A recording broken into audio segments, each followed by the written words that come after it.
Now, it's almost October, a month known to be dedicated to the Transport Department to increase awareness and to celebrate their growth in the sector. Well, this year, the Department of Transport is starting that campaign just a little earlier. Minister Sindidiwe Chikunga and various heads in the Transport Department are launching October Transport Month under the theme Siyakha.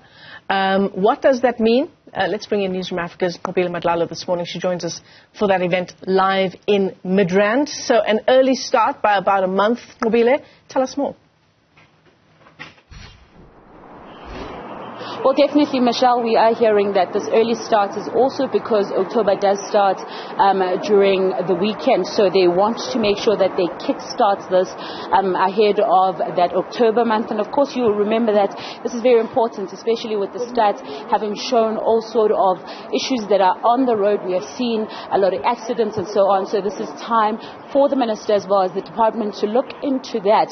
So I want to bring in the minister to speak to us about that. I mean, a very important time for the department, especially with the fact that we've seen stats showing that there are a lot of issues on the road, and as well as the fact that there's been disasters, there's a lot that has happened. What do you have planned for October? This is the month where we celebrate our achievements as the Department of Transport. We showcase what we are doing, what we have done, and what we intend doing. We look at all the modes of transport, and we're saying this post the pandemic, and where therefore we are recovering, whether you speak aviation, maritime, road, rail, we are on the recovery trajectory. And this makes us therefore able to say where have we been, where are we, and where we're going. And therefore this time around we have said we'll be focusing on the infrastructure, hence the theme is Siyakha. We are building, and we think it is a compelling theme, and also it affirms our commitment to what we want to do in the transport sector. So as I've said, when you talk roads, for instance, you're talking everything that happens on the road, whether it is the car, whether it is the motorist, whether it is the pedestrian, whether it is the road itself, and we're looking at where we have been in the past, that is last year, where we are now in terms of the projects on the roads, in terms of the patching of potholes, in terms of building our roads, in terms of the investment that has gone into road construction and everything else, how many SMMEs have we empowered and so on. But we also look at the aviation sector. Remember, it was hardly impacted. It was the most impacted sector in the transport sector, that is the aviation. Remember, when you say nobody is traveling from other countries to your country, it actually means there's simply no airline that can fly, and our entities depend on tariffs that they get from people who fly to South Africa, from the aircrafts that land in South Africa. Now, if there is no aircraft that lands in South Africa, no one is coming to South Africa, it actually means that they're not getting anything. So that impacted negatively on them. But one thing good about it is that they are on the recovery phase. They are recording some surpluses today, and they are now beginning to say what are the infrastructure projects that we had before the pandemic, and how do we take those forward. And this is what we are looking at. It's the same thing in the maritime sector as well.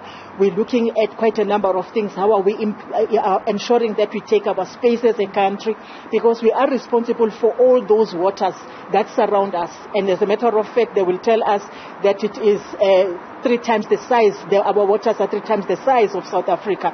And what is it that happens there, and how do we ensure that as a country we benefit? What is it that is in the waters there, the oil that is in the waters there? How do we get that all out so that we can benefit out of that? But how do we ensure that we have skills of people that can be able to do that? And we therefore are looking at all that. People that we are sending just now in September, we have got yet another team that is going to World Maritime University, so that we have got those skills. And aviation, I mean, like it's the same thing. We're sending some, they will be here, that we're sending to France to train as pilots so that they can come back, and we'll be celebrating those that came last year. So it's quite a lot. It's us saying this is the work that we are doing in the transport sector that maybe we never find time to talk about.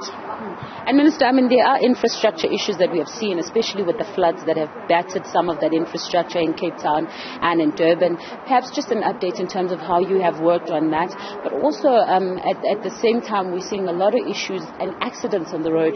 We saw something happening in Limpopo there where there was a crash between the two buses, a bus and a truck. So there are families that are also being affected.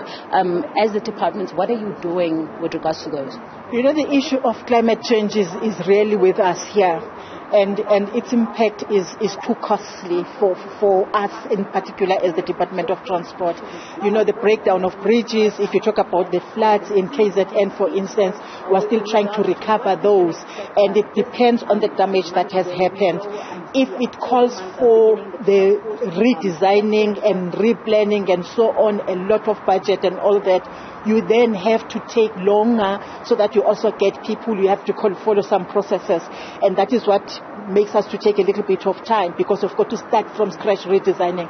The damage that happened in the Western Cape on our N2, it's going to take us a little bit of time, because definitely if you look at the damage itself, how extensive it is, it actually means that you still have got to sit down and get the engineers who are going to design, and you get people that know what to do, so that you can have at the same, particularly because it's on the river. So it's quite a massive damage, and it takes us back, because it means then you must have some budget for that, and you can't delay that, and it means you must take money from somewhere, and somehow there is a project that must stall, because you now have got to prioritize this.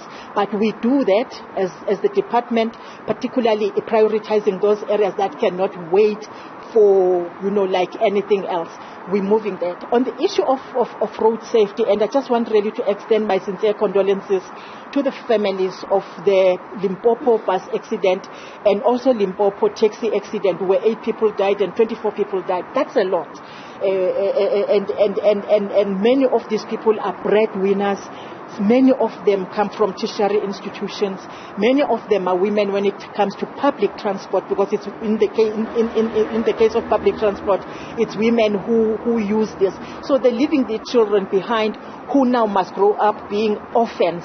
And that talks to the social impact that these accidents have, leave out the economic impact that it has, but of course the social impact as well, because now you suddenly are going to have a child who grows out without a mother, and therefore don't benefit from being socialized by a mother, and we therefore bring in that comforting hand of Road Accident Fund to say, come and assist with the barrier, come and assist with the loss of support that those children will immediately go through. And therefore we assist them to come and make those claims, so that they continue to get something from Road Accident Fund. As you will know that in South Africa, when the accident happens, you don't go to the person who caused the accident, but you go to the Road Accident Fund and ask for compensation from them. Thank you very much, Minister. That's, of course, Minister Chikunga, who is going to be starting in the SA taxi. That's where they're going to be starting that conversation, Michelle. Nqobile Madlala, thanks very much indeed for that update.